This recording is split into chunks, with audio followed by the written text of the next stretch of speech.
Well, Israel is set to approve a $350 million plan to build 61 new settlements in the West Bank. That's despite an earlier statement from Donald Trump saying it would not be allowed to annex the entire region.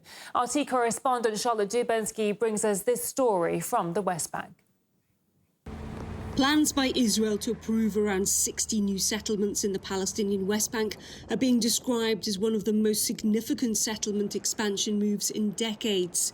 Some $350 million is earmarked for the project, much of which is expected to be used for construction of infrastructure. Behind me is the city of Ramallah in the West Bank, and if you just come over here, you're going to get a sense of just how many Israeli settlements there are in this area. One to my right here, another little bit further down.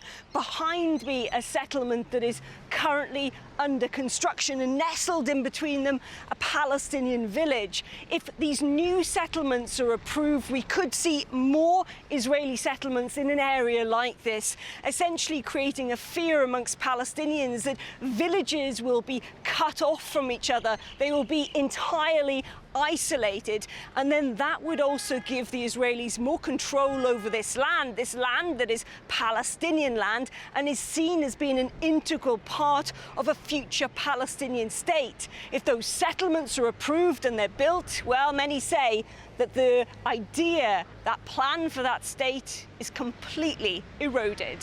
All of this adds to the pressure Palestinians are already facing, particularly in Area C, which is fully under Israeli control. Those lands had been committed to being gradually transferred to the Palestinians under the Oslo Accords. They told us that we must demolish the house because it is located in Area C and building there is not allowed. And that's it. They don't have any other objection. This is what's left of Ziad's home. 2 families lived here until a few weeks back. 13 people are now homeless. Demolition in general is hard. It is not easy, meaning you practically work your whole life to build this house. You build it stone by stone, and you save up all your savings for it. You put all your money into it. You work, for example, for 1,000 shekels. You put away 900 as savings, and you keep only 100 just to spend on yourself. I put all my dreams, all my money into this, and it's all gone in a moment. Ziad's home had been threatened with demolition for more than a decade. Recently, though, he paid a fine of almost $3,500. He'd hoped that would be the end of the matter. It wasn't. And he says his neighbours face the same fate. Nearly the whole area is threatened with demolition. Almost everyone has a demolition order. All this area, everything you see, people have been notified for demolition. At the Office of the Wall and Resistance Commission, I meet with Salah Al-Kawash.